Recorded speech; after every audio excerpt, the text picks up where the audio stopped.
Hoje nós estamos um pouquinho mais vazios, chovendo, a gente está acostumado sempre com aquele movimento de manhã, né? Ah,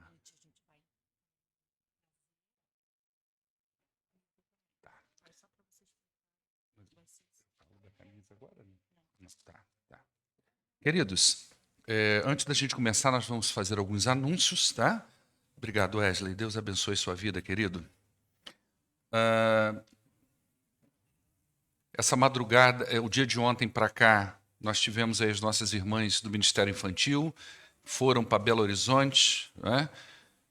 Saíram ontem, 3 horas da manhã, e devem ter chegado bastante tarde hoje. Eu já vi a Silene por aqui hoje, então já recebi o relatório que foi uma bênção. No próximo final de semana, nós temos o acampamento das crianças, também vai ser uma bênção, estejam orando por isso. E também estaremos recebendo aqui na igreja, no próximo final de semana, o pessoal do CLD, ok? Então nós vamos receber aqui 17 jovens, lá do Palavra da Vida, e domingo, manhã e noite, todo o movimento de culto e escola bíblica dominical estará por conta do CLD, tá ok? Então nós vamos ter professor aqui em cima do CLD, só na minha classe, que não, a minha classe vai descer normalmente. Mas a classe aqui de baixo, classe de jovens, classe de adolescentes, a classe aqui de cima do salão social, todas elas, os professores serão do CLD, assim também como a palavra, tanto na parte da manhã quanto na parte da noite. Nós já estamos aqui, mais uma vez, a gente deu uma modificadazinha aqui no carnê, o carnê do carnaval, tá, gente? À medida que você pega esse carnezinho, você pode dividir em 4 vezes, custa R$ 250 para você ficar 10, 11, 12, 13 de fevereiro lá no sítio Gabriela, ok? Com direito a tudo que o sítio oferece, comida, palavra, tudo aí nesse processo. De 0 a 4 anos não paga, de 5 a 9 paga meia, de 10 em diante, que já come igual gente grande, os meninos hoje, já vai pagar inteiro, tá bom? Nós temos um tema, raízes profundas, né? Frutos abundantes. É o tema que nós vamos tratar, e nós vamos tratar da vida discipular da família e da igreja. Você pode dividir em 4 vezes, se você pegar, começar a pagar a partir de agora, tá? Em janeiro isso tudo tem que estar pago. Então, se você começar a pagar em dezembro, vai ser em 2 vezes. Se deixar para janeiro, é à vistão. Mas se você pegar hoje, você já pode pagar 4 de 62,50, ok? E aí, a partir do momento que você pega e assume que você vai, nós vamos inserir você num grupo de WhatsApp, um grupo que ninguém conversa, é só para você receber informações sobre o retiro. Tá ok?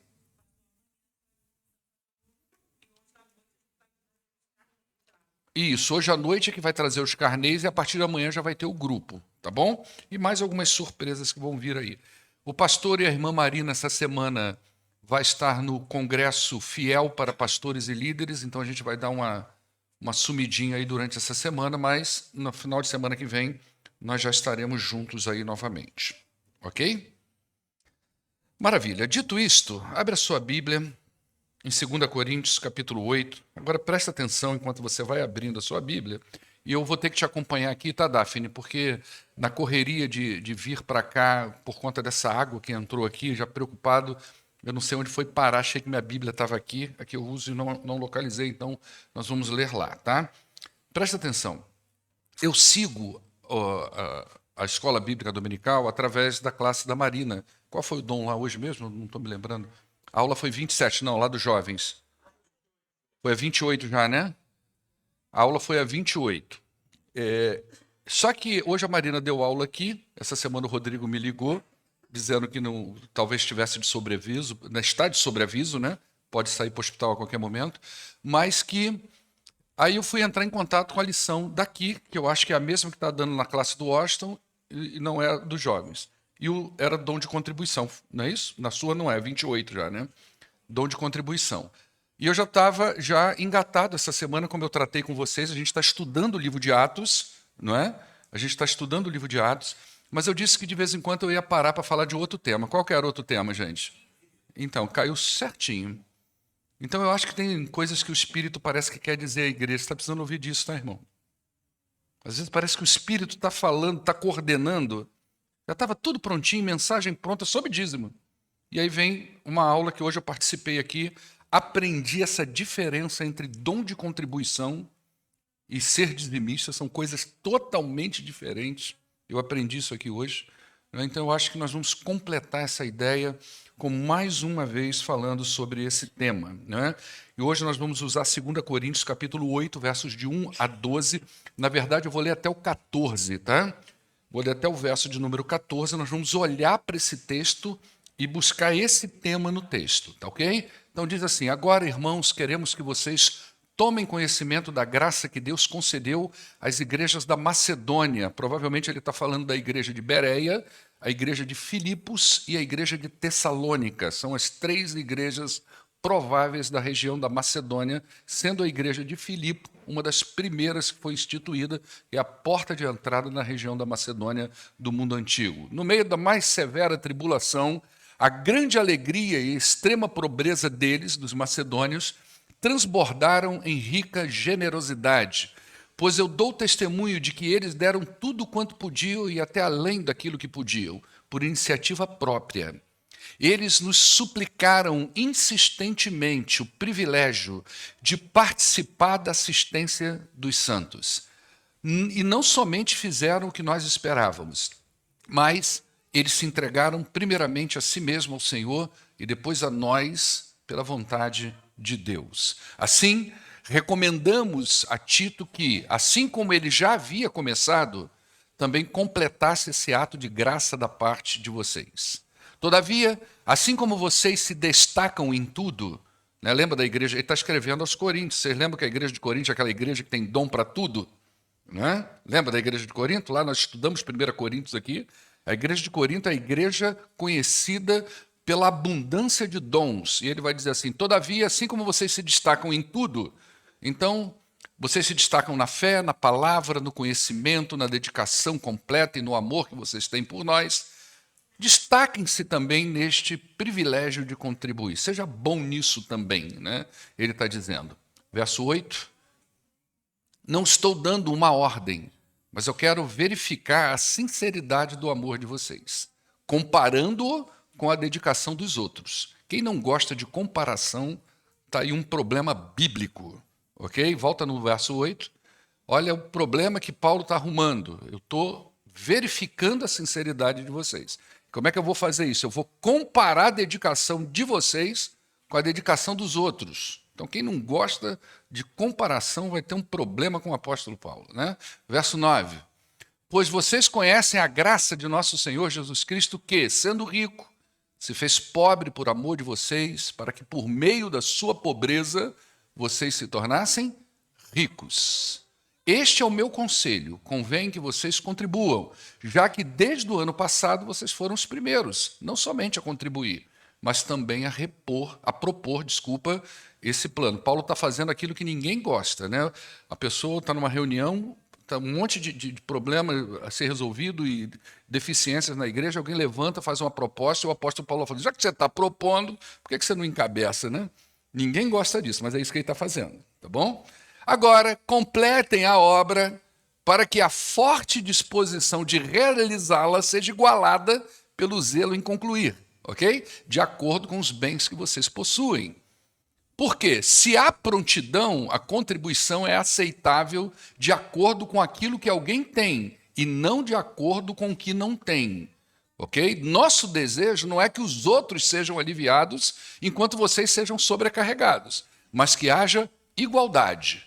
Verso 14, no presente momento, a fartura de vocês suprirá a necessidade deles, para que, por sua vez, a fartura deles supra a necessidade de vocês, então haverá igualdade. Pai, muito obrigado por esta palavra e nos ajuda a extrair daqui aquilo que nós precisamos para esta manhã. Oramos em nome de Jesus. Amém. Queridos, preste atenção antes da gente entrar nesse texto. Eu não vou fazer uma exegese completa, uma exposição completa. Por quê? Porque em outro momento, a carta de 2 Coríntios é uma carta que está na rota de estudo. Ela vai entrar aqui. Então nós vamos olhar para o texto sim e nós vamos tirar o tema. Nós vamos falar hoje sobre dízimo, ok? mas a exposição completa desses detalhes que nós encontramos na carta, nós vamos usar no momento em que nós falarmos da carta em específico, tá? Então, na primeira e única vez que nós tratamos desse assunto, deve ter 1 mês e meio, nós tentamos responder a seguinte pergunta: o dízimo é para o crente? Ele pertence ao Novo Testamento? Ele é para esse tempo de hoje?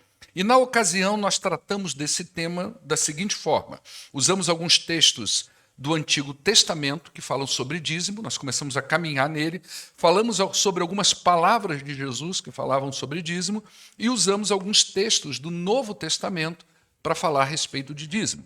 Falamos também que o dízimo cristão ele está para além do dízimo da lei. Então Jesus vai dizer naquela sua clássica palavra que se a nossa justiça não exceder a dos escribas e dos fariseus, de maneira nenhuma entraremos no reino dos céus.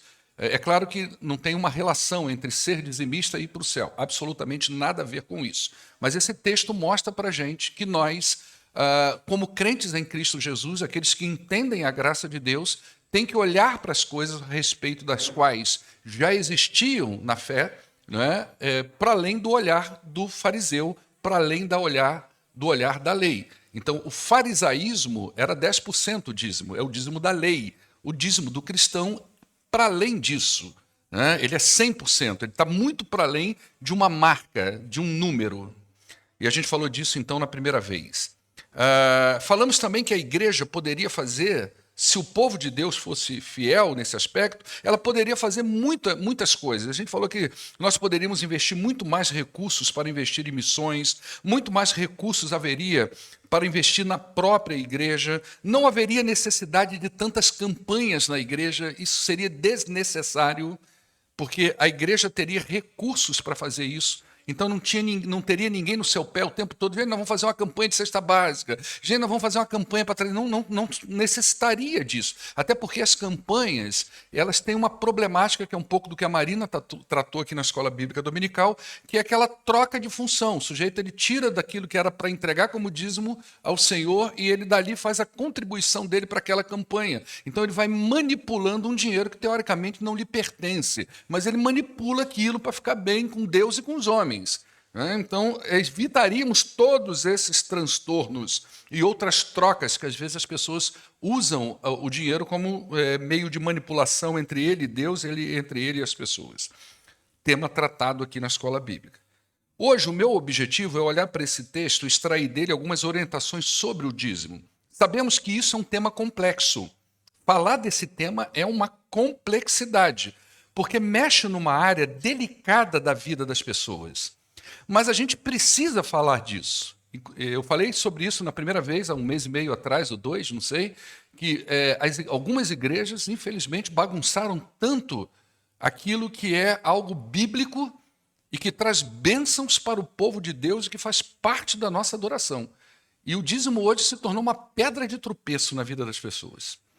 E muitas igrejas, pastor como eu, que estou aqui há 10 anos nessa igreja, fui falar pela primeira vez de forma sistemática sobre dízimo há 2 meses atrás. Pastor Batista não gosta de falar desse tema assim, como eu estou falando para vocês. É constrangedor para nós. Entende? Mas é bíblico. Se é bíblico, tem que ser falado, ok? Eu tenho essa responsabilidade com o Senhor, né? Então a gente vai tentar extrair isso. Eu não vou expandir a ideia, mas parece que em 2 Coríntios, a relação de Paulo com essa igreja está um pouco melhor do que na sua primeira carta. Embora no final da primeira carta ele fale de alguma coisa a respeito de uma campanha, agora ele expande, ele parece que está com mais liberdade para falar sobre contribuição. Esse tema que ele está tratando aqui no texto que nós lemos é a arrecadação para a igreja de Jerusalém. Ele está tentando levantar uma oferta para socorrer aquela igreja que lá no início ela interpretou a vinda de Jesus, a volta de Jesus, como uma coisa muito rápida e todo mundo foi se livrando dos seus bens. Todo mundo foi compartilhando tudo. O princípio da atitude maravilhosa, mas eles interpretaram talvez a volta de Jesus como uma coisa dentro do tempo deles. Jesus ainda não voltou, o povo começou a passar perrengue. Então as outras igrejas então começam a se reunir, juntar essa grana, cada um dá um pouquinho para dar para essa igreja mãe. para sustentar essa igreja mãe lá. Então, isso eu estou falando de uma forma grotesca, tá, gente? Não havia um templo, não havia uma igreja, são as pessoas que estavam passando necessidade, tá bom? Então, Paulo agora vai investir, ao que parece, 2 capítulos para falar desse assunto. 2 capítulos serão investidos em 2 Coríntios, capítulo 8 e capítulo 9. Isso pode significar algumas coisas, tais quais como a liberdade que Paulo agora está tendo de poder falar desse assunto com a igreja, a necessidade que Paulo está sentindo de embasar muito bem a sua tese, porque ele vai falar de dinheiro, ele vai falar de algo que realmente é delicado, então ele sente aquela necessidade de trazer um embasamento muito sólido para não ter margem de dúvida a respeito daquilo que ele vai falar com a igreja. Ou, e eu acho muito provável, a importância que o tema tem para a própria igreja. A igreja precisa entender sobre isso, precisa saber sobre essas coisas e precisa contribuir da forma correta, correta do ponto de vista da adoração e da fidelidade ao Senhor. Nós não queremos que você contribua como Ananias e Safira. Nós não queremos que você contribua como o fariseu lá citado por Jesus, por maior que seja essa contribuição. Nós queremos que você contribua como a viúva pobre. Nós queremos que você contribua como Barnabé, que tem consciência daquilo que está falando e do que representa aquela atitude dentro do plano da redenção, da história da redenção e do ser crente, do ser fiel ao Senhor. Essa semana eu ouvi um podcast pequeno, assim, um retrato, um recorte de um podcast, e nesse podcast eu ouvi um ateu falando de 2 impressões que ele teve a respeito dos evangelhos, quando ele leu os evangelhos, e a impressão que ele teve de Jesus, dos ensinos de Jesus. A primeira impressão que ele disse é o seguinte: olha, o que Jesus ensinou foi que as pessoas não devem ser violentas. Jesus ensinou a paz, embora ele chicoteou um pessoal lá, quebrou umas mesas na feira e tudo mais, mas a mensagem de Jesus, o ensino de Jesus é o ensino da paz. E a segunda impressão que ele teve é que Jesus ensina as pessoas a não ter apego a bens materiais, porque, segundo ele, um ateu, segundo ele, a vida não é sobre essas coisas. Isso é um ensino forte de Jesus e a gente sabe que ele ensinou isso. Nós temos a plena compreensão de que Jesus ensinou esse desapego para nós e ensinou para nós que a vida realmente não é sobre bens materiais. E não só Jesus. O apóstolo Paulo também veio nessa mesma pegada ensinando a mesma coisa. De fato, esse é o apelo das Escrituras e é uma das maiores dificuldades dos crentes atuais, principalmente se a gente considerar o forte apelo da teologia da prosperidade, onde entende que a fartura é sinônimo de bênção. Aí fica mais complexo ainda esse desapego, essa generosidade, porque a visão é o contrário. É enquanto mais eu tenho, enquanto mais eu possuo, mais eu sou abençoado. E a gente precisa entender que a medida que Deus nos dá é a medida que nós temos também que retribuir no reino de Deus. A gente vai dividir esse texto aí em 3 partes. Na verdade, ele cabe 4 partes. Mas os versos 13 a 14, ele requer uma mensagem separada para ele, para ampliar e não ter falta de entendimento dos versos 13 e 14. Mas aí o que eu vou fazer? Os versos 13 e 14 eu vou colocar ele lá na conclusão, apenas vou mencionar superficial, mas ele caberia 4 partes. A primeira parte, nós vamos falar aqui, está dos versos 1 a 7, a gente vai falar da contribuição cristã como uma expressão da própria graça de Deus sobre nós. Ok? Isso está dos versos 1 a 7. Depois, dos versos 8 a 9, nós vamos falar da contribuição, do nosso dízimo, da nossa oferta, tendo como inspiração a obra de Jesus, principalmente na cruz. É aquele momento que nós olhamos para a cruz do Senhor Jesus e nos sentimos inspirados a nos entregar a Ele. E por último, nos versos 10 a 12, nós vamos falar um pouco sobre a proporcionalidade da nossa contribuição, que é isso que o apóstolo Paulo também está ensinando, não só aqui, mas em outras cartas. Vamos fazer isso tudo, como hoje nós temos ceia, o tempo é um pouco curto, a gente vai passar de forma superficial. Quando a gente voltar a estudar esse material, a gente entra mais detalhadamente, tá certo? Então, dos versos 1 a 7, coloca para nós aí, diz assim, olha, agora, irmãos, nós queremos que vocês tomem conhecimento da graça que Deus concedeu às igrejas da Macedônia. No meio da mais severa tribulação, a grande alegria e a extrema pobreza deles transbordaram em generosidade, pois dou testemunho de que eles deram tudo quanto podiam e até para além daquilo que podia. Isso por iniciativa própria. Verso 5. E não somente fizeram o que esperávamos, mas entregaram-se a si mesmo, primeiramente ao Senhor e depois a nós pela vontade de Deus.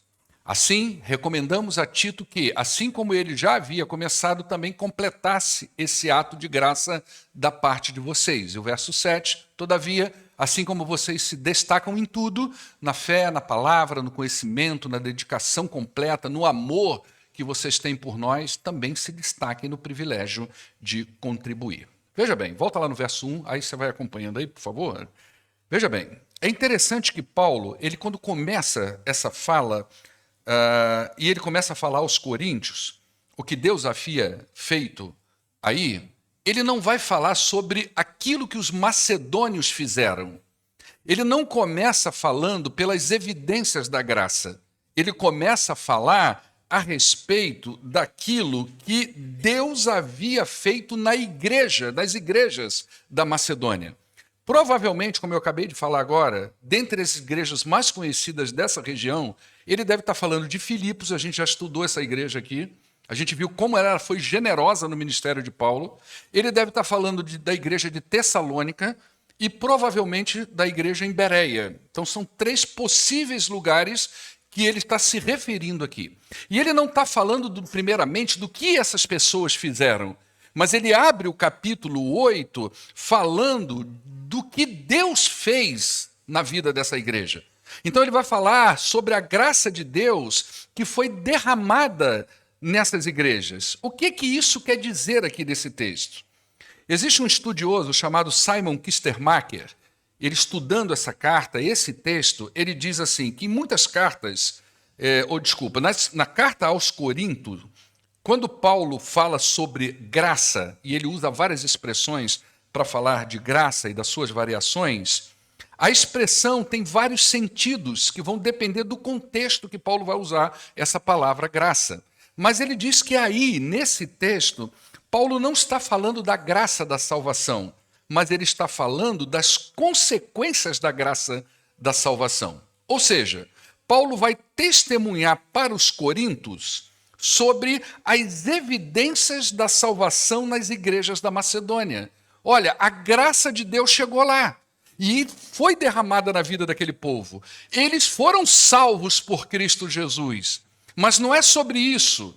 Ele está dizendo, agora eu estou testemunhando para vocês o resultado dessa graça. Como que essas pessoas passaram a olhar a vida? Como essas pessoas começaram a olhar aquilo que elas possuem? E como essas pessoas começaram a olhar a vida dos outros e dos seus irmãos? Gente, a conversão, ela traz um sentido diferente para o que nós possuímos. Nós passamos a entender de onde vem aquilo, por que aquilo vem para nós, e o que devemos fazer com aquele negócio? Não é simples assim, Deus dá, Deus dá, Deus dá. Deus dá para quê? Qual é o objetivo disso? A conversão modifica o olhar. E é isso que Paulo está fazendo aqui agora. Ele está dizendo, olha, a graça de Deus chegou lá na Macedônia, salvou, foi derramada.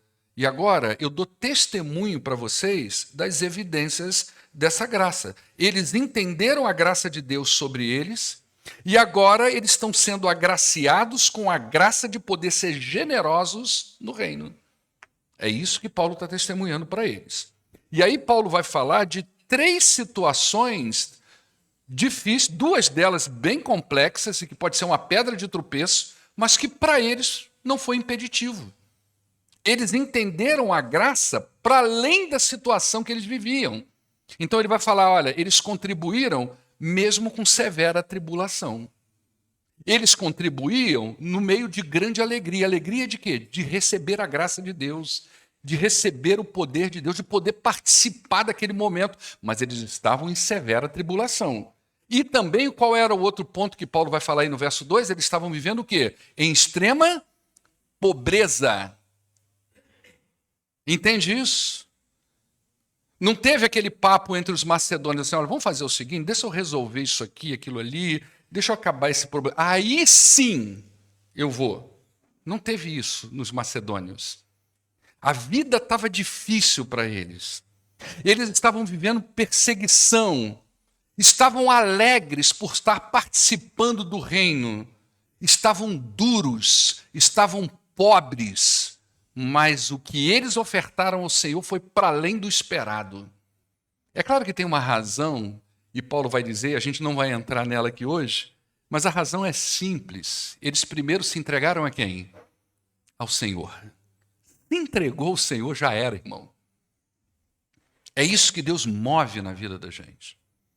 Então não tem aquela coisa de eu vou me ajeitar primeiro. É no meio daquilo que a gente está vivendo que nós vamos mostrar nossa fidelidade ao Senhor. Deus, a expressão da generosidade do cristão, ela não está condicionada à situação em que ele está vivendo. A gente não deve pensar em resolver a vida para depois ser generoso. A generosidade cristã surge do entendimento da graça. É aí que nós entendemos a generosidade. É a partir daí que nós entendemos aquilo que nós devemos fazer. Deus foi generoso conosco em vários sentidos. Salvação, misericórdia e, para alguns, vida confortável. Não é para todo mundo, nós somos brasileiros, gente. Não é todo brasileiro que tem uma vida confortável, mas para alguns Deus ainda deu essa condição de ter uma vida confortável. E para muitos,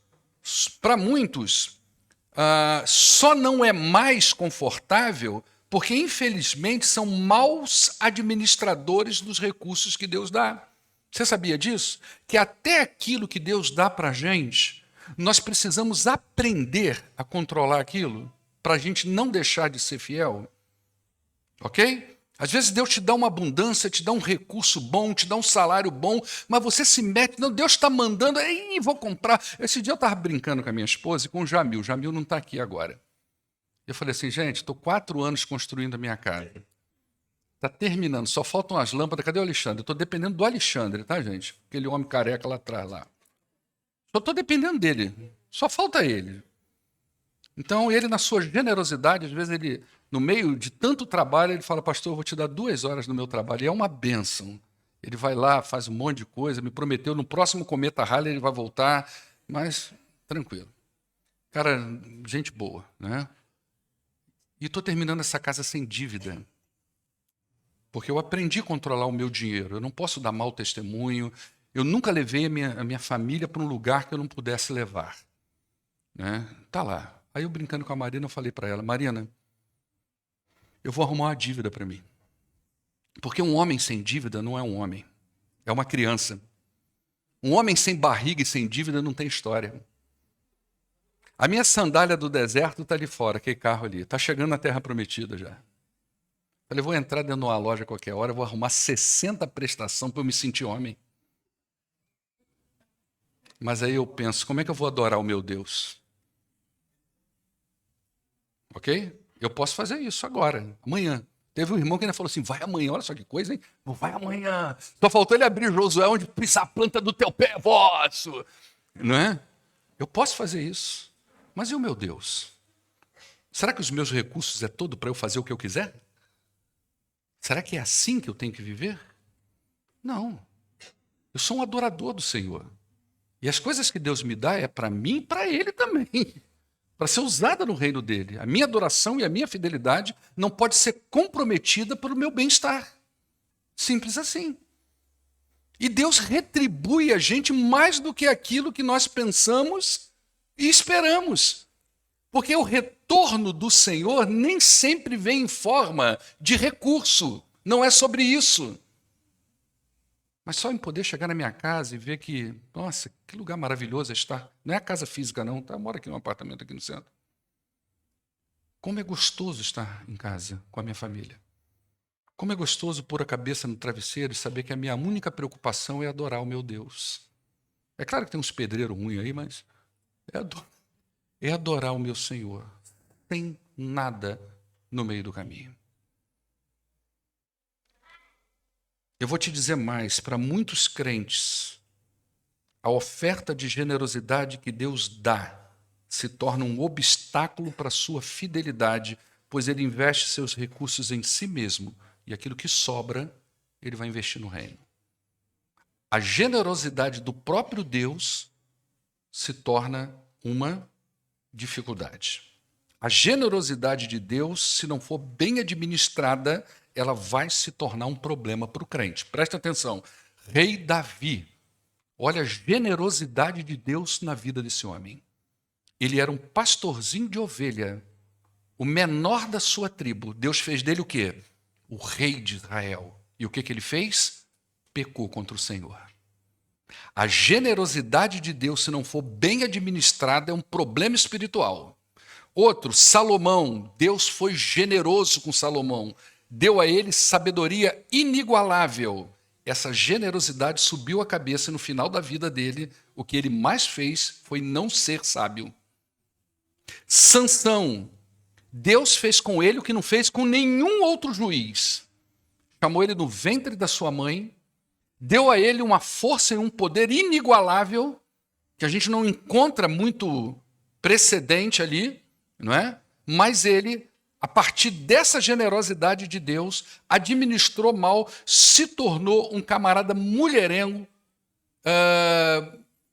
usou a sua força de uma maneira indevida e foi destruído ali debaixo da sua própria força, usando a generosidade de Deus de maneira indevida. Então, aquilo que Deus nos dá em abundância, nós temos que aprender a interpretar, discernir e aplicar da maneira certa. Então, a gente deve ser generoso, não porque estamos vivendo bem, mas porque a nossa generosidade é uma evidência de que nós entendemos a generosidade de Deus. Nós entendemos aquela generosidade do Senhor. Então, nós retribuímos isso também dessa forma. Nesse sentido, nós somos convidados, assim como nos destacamos em tantas outras áreas da nossa vida espiritual, o apóstolo Paulo nos convida também a nos destacarmos como crentes generosos quando o assunto é a contribuição. A gente não gosta de vários destaques que a gente dá na vida espiritual? Da mesma forma, ele está dizendo para nós, você entendeu a graça? Então você precisa se destacar nessa questão tão importante da vida espiritual. Segundo ponto, versos 8 a 9, a contribuição inspirada na cruz. Observe que Paulo abre o verso dizendo que ele não está dando uma ordem. Eu não estou dando uma ordem, não é sobre isso. Ele não está falando de uma ordem que ele está dando sobre contribuição. Não é sobre obrigação imposta, mas sobre a consciência cristã do dever. Isso sim, nós temos uma consciência cristã do dever. O reino de Deus na terra, ele não é mantido pelo governo. Esse é um privilégio dos crentes, um privilégio que muita gente desperdiça. É um privilégio poder contribuir numa obra como essa, ok? Então, infelizmente, muitos crentes não entendem sobre essa ótica. Então, contribui ou forçosamente ou não contribui, mas não é sobre obrigação. É sobre consciência cristã. O que Paulo está fazendo é comparando a generosidade dos outros. Paulo está comparando a generosidade dos outros. Quem são esses outros? Primeiro, os macedônios. Olha como os macedônios fizeram, eles não podiam. Eles não têm o que vocês têm. É isso que Paulo está dizendo. Por isso que ele fala, olha, eles estavam numa tribulação intensa, pobreza intensa, mas estavam felizes. Eles não têm a abundância que vocês têm. Mas olha o que eles estão fazendo. Então, Paulo está comparando de fato. E a outra comparação que Paulo está fazendo é com Cristo. E nesse processo, ele leva os coríntios a olhar para a cruz. Olha para a cruz. Na cruz, nós temos o exemplo de generosidade de Deus em Cristo Jesus. Por isso que ele vai dizer aí no verso de número 9, ele vai dizer assim, olha, pois vocês conhecem a graça do nosso Senhor Jesus Cristo, que sendo rico se fez pobre por amor de vocês, para que por meio da sua pobreza se tornassem ricos. Então ele está falando, ó, vamos olhar para Jesus? Então Jesus, que é rico em todos os sentidos, para que ele pudesse compartilhar conosco da sua riqueza, ele se fez pobre e assumiu uma identidade humana. E nós, em nossa pobreza espiritual, distante e alienados de Deus, à parte das suas promessas, condenados pelos nossos pecados, tivemos acesso à riqueza dele. Entendeu a lógica de Paulo? O que ele está dizendo? Olha, para motivar você a ser generoso, olha para a cruz. Ele era rico. Para que você fosse rico, ele se fez pobre. Ok? Ele assumiu uma identidade humana. E você, sendo pobre, miserável, alienado, fora das promessas de Deus, você se tornou rico. Ok? E se tornou rico aonde? Em Cristo Jesus. Ok? E aí, desse baú inesgotável, que é o tesouro de Deus, um salto imediatamente para nós, que é a salvação. A cruz foi generosa para com os salvos. Nada mais justo do que esses salvos expressem a sua generosidade, presta atenção, como prova da sua sinceridade. Falei isso com meu filho esses dias. Pai, eu vou fazer isso, que na escola é isso, que não sei o que. Filho, acabou.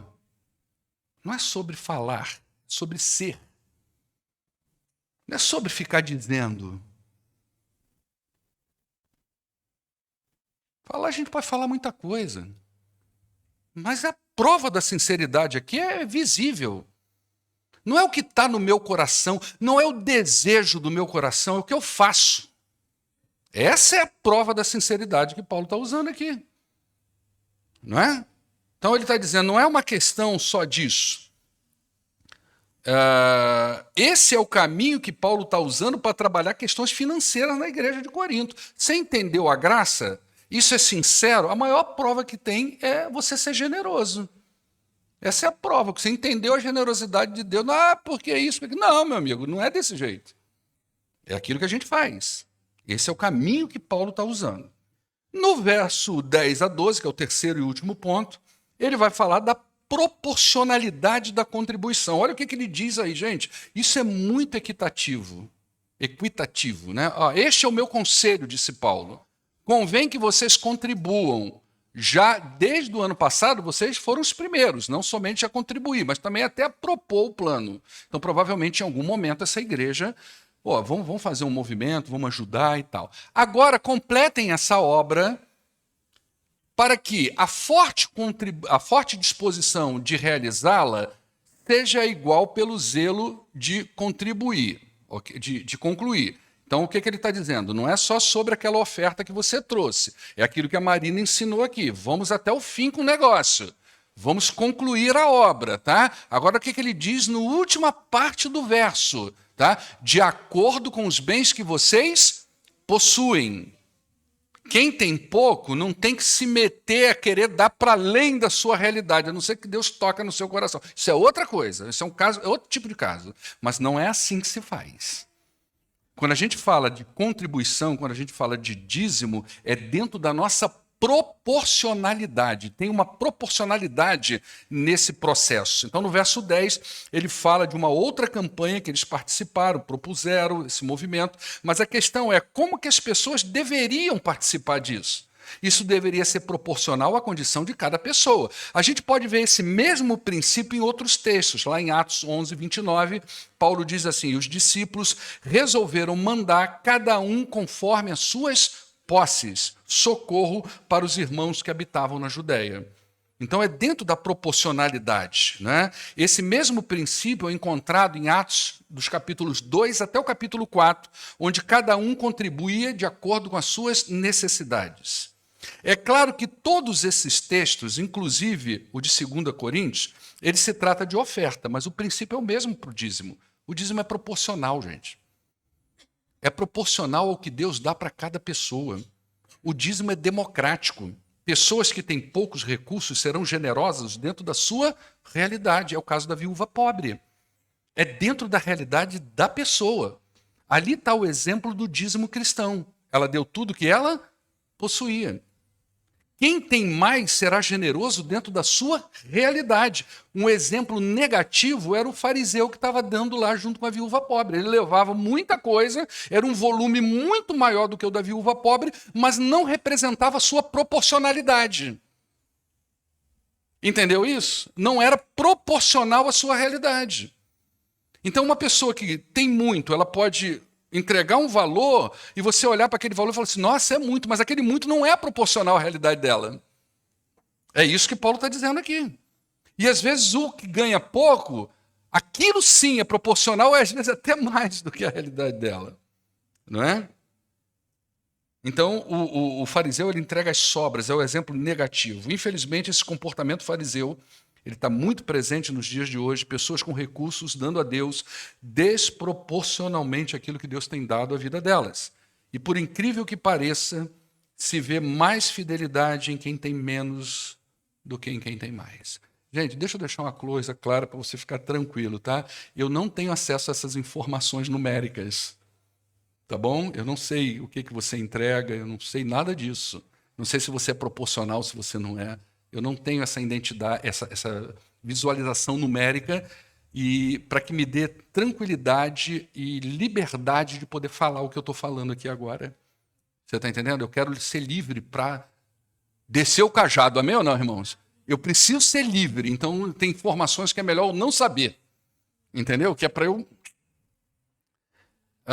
e por incrível que pareça, a gente vê mais fidelidade nessa realidade. Tá? Então, é proporcional. Para a gente concluir, eu quero concluir dizendo o seguinte, às vezes nós, independentemente de quanto Deus nos tem dado, se muito ou se pouco, às vezes nós somos chamados a ofertar para além da nossa realidade, como fizeram os macedônios. Eles fizeram um sacrifício, ok? Não é proporcional? É proporcional. Mas às vezes Deus toca no coração da igreja, Deus toca no coração de uma pessoa para ela dar para além daquilo que é a realidade dela. Isso é uma coisa de Deus com a pessoa. E Paulo vai dizer isso no verso 3, dizendo, porque eu dou testemunho de que segundo as suas posses e ainda acima das suas posses, eles deram voluntariamente, acima das suas posses, segundo elas, segundo o que podia e acima daquilo que podia, no meio de muita tristeza, muita tribulação, muita dureza, tristeza não, desculpa, muita tribulação, muita dureza, mas com alegria, alegria de ser sido salvo, alegria de poder contribuir, alegria de viver aquele momento, poder ajudar outra pessoa, né? E por que eles fizeram assim? O verso 5 responde, e não somente fizeram como nós esperávamos, mas primeiramente a si mesmos se deram ao Senhor, e a nós pela vontade de Deus. Olha, esse se deram ao Senhor primeiramente, traz a ideia de que eles entenderam o que Deus fez por eles, por isso eles se entregaram completamente ao Senhor. A evidência disso, a prova dessa sinceridade está resultando na sua generosidade, nas suas ofertas ao Senhor. Tá? Nossas ofertas e dízimos, elas ajudam a trazer equilíbrio e até um certo conforto para o povo de Deus. Por isso os versos 13 e 14. Ok? Olha os versos 13 e 14, ele tem que ser muito bem interpretado para não dar uma ideia distorcida aí. Ok? Nosso desejo não é que os outros sejam aliviados enquanto vocês são sobrecarregados. Ok? Tipo assim, olha, nosso desejo não é que você tire do seu, abra mão de tudo que você tem, como os macedônios fizeram, e dê conforto ao outro lá, e você fique duro e ele confortável. Não, não é sobre isso. E aí no verso 14, ele vai dizer, no presente momento, a fartura de vocês vai suprir a necessidade deles, para que, por sua vez, a fartura deles supra a necessidade de vocês. Então haverá o quê? Igualdade, ok? As ofertas e os dízimos ajudam a gente a trazer equilíbrio. Às vezes você tem no meio da congregação, no meio do rebanho, uma pessoa que está passando necessidade, a gente consegue suprir de alguma forma aquele vácuo temporal ali na vida da pessoa, até que ela se estabilize. Não é para você sustentar a pessoa para sempre, não é sobre isso, mas para que a gente consiga entrar numa brecha, é uma cesta básica, é uma conta que paga, né? E a gente consegue aquele vácuo temporal ali, aquele limbo, né? Vamos dizer assim, que a pessoa está passando, a gente consegue socorrer, a gente consegue trazer um pouco mais de equilíbrio para a vida da congregação. Participar ativamente, voluntariamente da ajuda financeira da igreja era uma prova de que os macedônios se deram primeiramente ao Senhor. Talvez seja essa a questão, não é sobre eu posso ou eu não posso, é sobre se eu me entreguei ou não ao Senhor completamente. Ok? Não é sobre a minha condição, não é sobre se eu tenho ou não condição de fazer, não é sobre se eu estou enrolado ou se eu não estou enrolado, não é sobre isso. É sobre se eu me entreguei ou não ao Senhor. Então essa é a prova da sinceridade, tá bom? Não é sobre o que eu falo, mas é o que eu dou como prova da minha sinceridade. É sobre entendimento da generosidade de Deus na cruz. Não ser um dizimista à luz das Escrituras é um sintoma, dentre tantos outros, que sinaliza a necessidade de eu rever o meu conceito de entrega de vida ao Senhor. Entende isso? Não ser dizimista à luz das Escrituras traz para mim, acende uma luzinha que eu preciso rever o meu conceito de entrega de vida ao Senhor. E para que eu, Paulo, eu aqui, seja um dizimista fiel, eu posso fazer, ou melhor, para que eu, Paulo, eu aqui, seja um dizimista fiel, eu posso fazer tudo o que eu quero com os meus recursos, mas eu preciso administrá-lo a ponto de separar para César o que é de César e para Deus o que é de Deus. Ok? Deus me dá 10 laranjinhas. Paulo, você pode fazer o que você quiser. Quer fazer suco? Faz.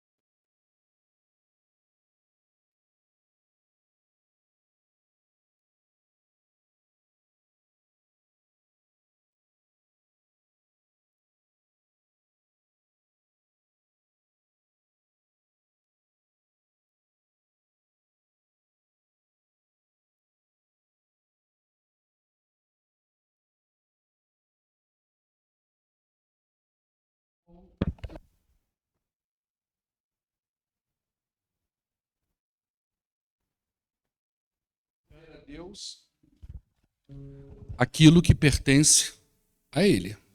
Então é uma questão também de administração dos meus recursos. Aonde que eu estou investindo isso? Eu invisto pouco no reino, mas eu quero muito de Deus. Né? As coisas têm que ter um pouquinho de equilíbrio. Amém? Vamos convidar aqui os irmãos que vão nos ajudar na ceia. Que Deus aplique essa palavra no seu coração. Agora, irmão. Você está parecendo o time do Flamengo, rapidinho troca tudo. Vamos convidar aqui os nossos irmãos. A Lúcia vai administrar ali para a gente. Cada mês nós temos convidado uma família para nos ajudar aqui nesse momento.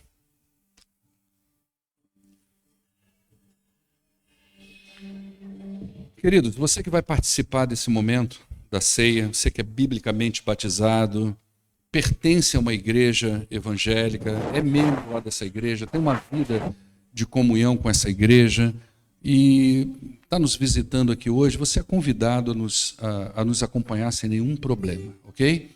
Aqueles que não se enquadram nesse critério, nós aguardamos ansiosamente o dia em que vai estar tudo certinho, você vai estar realmente junto com a gente em todos esses processos e aí sim participar desse momento conosco, ok? Então aqueles que vão participar, fiquem de pé. À medida que você vai pegando os elementos da ceia, você senta, ok? Pegou o elemento da ceia, você senta. Obrigado. Sim.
de tudo que me afasta de ti, Jesus.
Deixar ele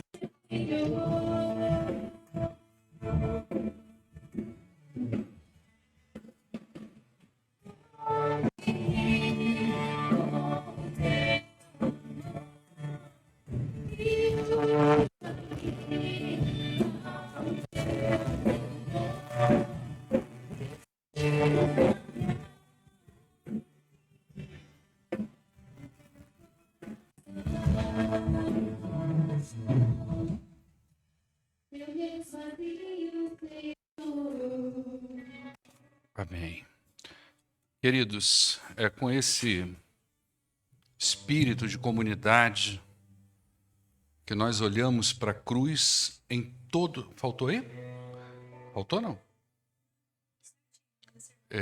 Nós olhamos para a cruz em todos os sentidos, tanto do ponto de vista vertical, né, onde nós olhamos realmente para Deus, mas também horizontal, né, onde nós olhamos para os nossos irmãos, para a nossa igreja, para o povo, para o mundo, entendemos essas necessidades e nos apresentamos para sermos usados pelo Senhor. A gente tem visto isso no livro de Juízes aqui, né? Como que nós precisamos disso. Vamos participar desse momento. Eu acho que você pode ficar em pé, porque aí a gente já vai orar e você já vai para casa, tá bom? Comamos todos.